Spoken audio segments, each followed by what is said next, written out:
Então, meus queridos, de início no Brasil, a nossa profissão começa a sua organização com um grande patrício brasileiro que foi o professor Francisco Dáurea. Ele que organizou inicialmente os primeiros congressos, os primeiros eventos, né? E fez com que houvesse um instituto chamado Instituto de Contabilidade no Brasil em 1916. O mesmo ano, mais ou menos, que começa-se um conjunto de periódicos, né? Na década de 20 havia a revista brasileira, alguns números, depois, lamentavelmente, ela fale. Ela teve 4 vais e voltas no Brasil. Mas o que é o contador? Se nós fôssemos consultar um dicionário, especialmente o dicionário analógico, ele nos daria uma explicação do contabilista. Contador é o contabilista, o guarda-livros, o perito, economista, analista, auditor, fiscal e inspetor. Então tem várias funções. O termo inspetor, por exemplo, historicamente, ele foi adaptado para a Receita.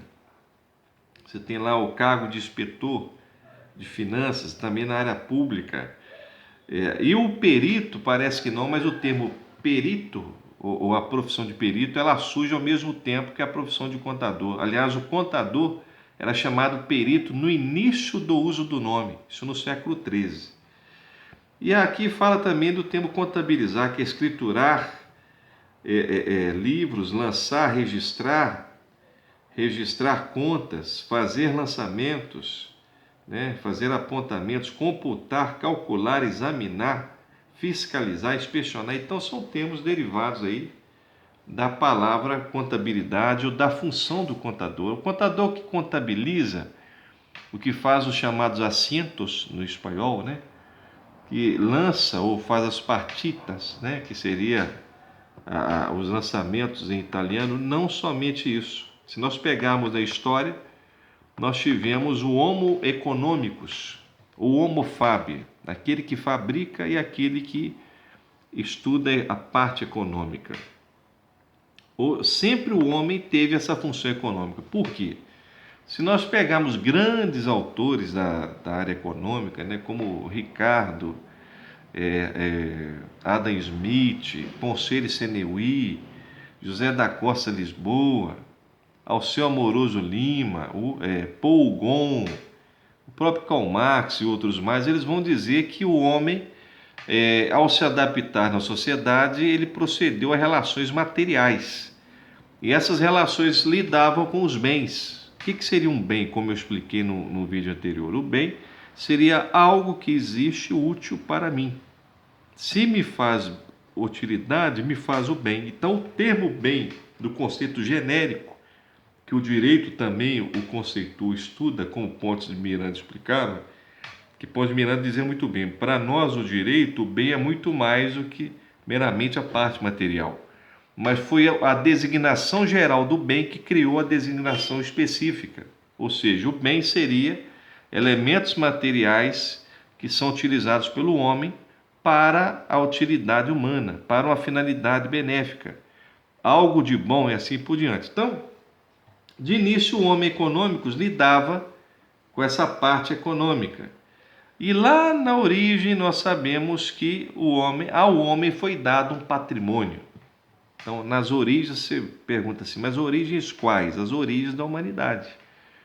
Se nós fôssemos conceber da forma, vamos dizer assim, biológico, natural, o homem utilizou os bens sempre, as roupas, os instrumentos, os utensílios, toda a parte, os móveis, os semoventes, a organização patrimonial, familiar, sempre existiu. Ninguém pode destruir nenhuma propriedade privada, nem a pública, muito menos também a família. Não há como destruir a sociedade. É impossível destruir-se a família. São elementos, como dizia Giovanni Rossi, indestrutíveis, né?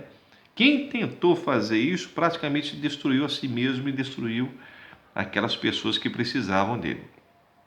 Então, na origem, quando nós pegamos os autores mais clássicos, como o professor Vitinho de Somasi, né, ele tece muito bem na sua obra La Ragioneria nella antiquità, ele já fala que a origem do homem é a mesma origem que está na própria afirmação da teologia.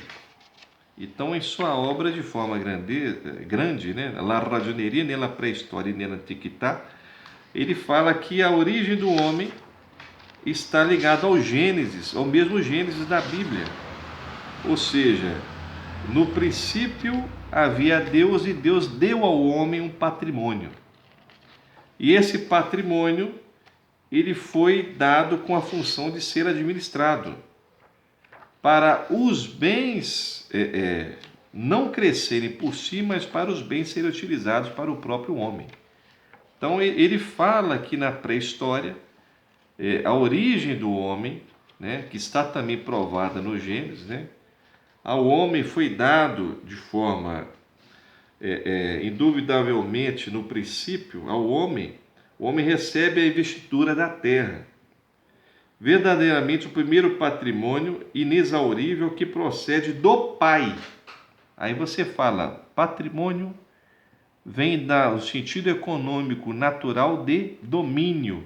E domínio vem de dominus. Quem que é o dominus? É o Senhor.